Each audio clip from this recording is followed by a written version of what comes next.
नमस्कार, राष्ट्र की बात के साथ मैं हूं मानक गुप्ता। 2024 के लोकसभा चुनाव में अभी 2 साल का वक्त है, लेकिन 4 राज्यों में मिली जीत ने बीजेपी के हौसले आपको पता ही है बुलंद कर दिए हैं। जीत का यह असर महज इन राज्यों में सरकार बनाने तक सीमित नहीं रहने वाला। यहीं से रेस शुरू हो रही है 2024 के लोकसभा चुनाव के लिए। इन राज्यों के नतीजों के सहारे अब सारा जोड़ घटाव लोकसभा चुनाव के लिए शुरू हो गया है। 5 राज्यों के नतीजे इसलिए भी अहम थे क्योंकि इन राज्यों से 102 लोकसभा की सीट आती हैं और बीजेपी को केंद्र में 300 के पार पहुंचाने में जरूरी भूमिका निभाती हैं। मोदी और योगी के चेहरे के आगे बीजेपी के खिलाफ सभी फैक्टर अभी तक बेअसर साबित हुए हैं। पंजाब में कांग्रेस का सत्ता से बेदखल होना उतनी ही बड़ी बात नहीं है जितनी बड़ी बात आम आदमी पार्टी का वहां सत्ता में आना है। कहा जा रहा है आम आदमी पार्टी कांग्रेस का विकल्प बनने की ओर बढ़ रही है। वहीं दूसरी तरफ कांग्रेस है जो कोशिश तो खूब कर रही है, लेकिन जमीन पर कोई खास असर नहीं हो रहा। बीच बीच में क्षेत्रीय पार्टियों के नेता ताल ठोकते हैं, लेकिन वो देश में असरदार नहीं है। अब सवाल उठता है, मोदी के सामने विपक्ष के पास विकल्प क्या है? इसी बीच शरद पवार का बड़ा बयान सामने आ गया। शरद पवार बोले, मैं बीजेपी विरोधी किसी भी मोर्चे का नेतृत्व नहीं करने जा रहा हूं, ना ही मुझे यूपीए का अध्यक्ष बनने की कोई इच्छा है। मुझे यूपीए का अध्यक्ष बनने के लिए कहा गया, लेकिन मुझे उस पद में जरा भी दिलचस्पी नहीं है। मैं इसमें नहीं पड़ने वाला और मैं ये जिम्मेदारी नहीं लूंगा। लेकिन शरद बाबू ने एक अहम बात और कही। वो बोले, अगर बीजेपी को हराने के लिए विकल्प खोजा जाता है तो मैं सहयोग और समर्थन के लिए तैयार हूं। शरद पवार कह रहे हैं, मैं आगे नहीं हूं, लेकिन अगर बीजेपी को हराने के लिए कोशिश होगी तो मैं मदद जरूर करूंगा। जरा सुनिए क्या बोले शरद पवार। मेरा पर्सनल ये कहना है कि ये जिम्मेदारी लेने के लिए मैं खुद तैयार नहीं हूँ। ये मैंने कई बार कहा है। हाँ, कुछ लोग पार्टी में कहते हैं कि आप जिम्मेदारी ले लो, but that's not possible for me. And that's why, and secondly, we don't want to disturb present setup. Sharad Pawar से कांग्रेस के बारे में भी सवाल किया गया, क्या कांग्रेस के बिना कोई फ्रंट हो सकता है? शरद पवार बोले, ममता बनर्जी पश्चिम बंगाल में सबसे मजबूत हैं, दूसरे क्षेत्रीय दल अपने अपने राज्यों में मजबूत हैं, कांग्रेस अभी सत्ता में नहीं है, लेकिन उसकी मौजूदगी पूरे भारत में है।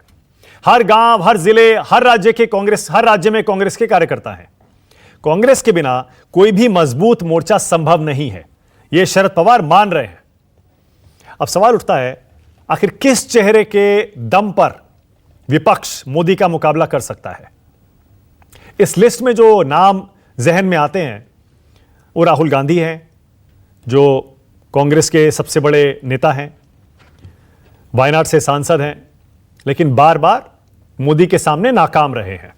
प्रियंका गांधी का नाम है, सोनिया गांधी का भी नाम चलता है कभी कभी, फिर ममता बनर्जी का नाम आता है जो खुद आगे बढ़कर मोदी को पूरे देश में टक्कर देना चाहती हैं। अब अरविंद केजरीवाल का नाम भी आने लगा है, क्योंकि दिल्ली के बाद वो पंजाब में भी सरकार बना चुके हैं। और शरद पवार का नाम कई बार आता है, हालांकि वो इस रेस से खुद को अब बाहर बता रहे हैं। तो ये वो नाम है जो मोदी के खिलाफ विपक्षी मोर्चे का चेहरा बन सकते हैं। अभी तक बार बार यही नाम सामने आए हैं। वैसे 2024 के चुनाव में अभी करीब 2 साल है, उससे पहले कई और चुनाव भी होने हैं। जल्दी से एक नजर डाल लीजिए। गुजरात और हिमाचल में इसी साल के अंत में चुनाव है। यह देखिए, दिसंबर 2022 में, इसी साल के अंत में। उसके बाद 2023 में मई में कर्नाटक में चुनाव होने हैं। फिर उसके बाद मध्य प्रदेश, राजस्थान, छत्तीसगढ़, इन 3 राज्यों में 2023 के आखिर में चुनाव है। इन चुनाव का जिक्र करना इसलिए जरूरी है क्योंकि इन चुनाव के नतीजे 24 से पहले एक तस्वीर खींचेंगे और यह बताएंगे कि बीजेपी के खिलाफ कांग्रेस कितनी मजबूत है, क्योंकि इन सारे राज्यों में बीजेपी की सीधी टक्कर कांग्रेस से ही है। अब जब लोकसभा चुनाव यानी 2024 के चुनाव की बात करते हैं तो यह जानना भी जरूरी है कि पार्टियों का जो 2024 से पहले यह जरा जानना भी जरूरी है कि फिलहाल बीजेपी का, कांग्रेस का और बाकी पार्टियों का देश के कितने हिस्से में असर है। क्योंकि बार बार चर्चा यही होती है कि एक मोर्चा बीजेपी के खिलाफ बनना चाहिए, तभी हम टक्कर दे पाएंगे। विपक्षी नेता अक्सर यह कहते हैं, लगता भी ऐसा है, लेकिन बार बार मोर्चा बनाने की कोशिशें नाकाम हो जाती हैं। अब जरा देखिए जल्दी से, अगर पूरे देश की तस्वीर खींचे तो बीजेपी और उसके सहयोगी दलों की 16 राज्यों में सरकारें चल रही हैं। आधे से ज्यादा देश में एनडीए की सरकार चल रही है। कांग्रेस की 2 राज्यों में सरकार है, पंजाब उसके हाथ से अभी अभी निकला है। उसके सहयोग से 2 और सरकारें चल रही हैं, कांग्रेस के सहयोग से।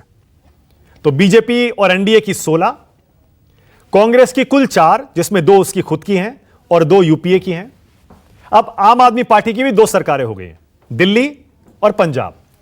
इसके अलावा एक एक राज्य वाली कई पार्टियां हैं, जैसे टीएमसी है, डीएमके है, वाईएसआर कांग्रेस है, टीआरएस है, बीजेडी है। इसीलिए इन सारी पार्टियों की भूमिका, अगर बीजेपी के खिलाफ कोई मोर्चा बनाना है, उसकी चर्चा अक्सर होती है। अब जरा एक नजर थोड़ा सा पीछे, 19 में बीजेपी ने जब लोकसभा चुनाव में बड़ी जीत दर्ज की, उसके बाद जो अभी तक विधानसभा चुनाव हुए हैं, उसमें हार जीत का लेखा जोखा बीजेपी का और कांग्रेस का बाकी पार्टियों का क्या कहता है, जरा जल्दी से यह भी देख लीजिए। 19 के चुनाव के बाद, जरा ऊपर यहां दिखाइए, 19 के चुनाव के बाद आपको याद होगा दिल्ली में चुनाव हुए, बीजेपी हारी, आम आदमी पार्टी जीती। बिहार में चुनाव हुए, वहां एनडीए जीता। हरियाणा में बीजेपी ने जीतकर सरकार बना ली। यूपी में बीजेपी जीती। मणिपुर, उत्तराखंड, गोवा, यहां भी बीजेपी जीती। झारखंड और महाराष्ट्र में कांग्रेस और बीजेपी के विरोधियों की सरकार बन गई।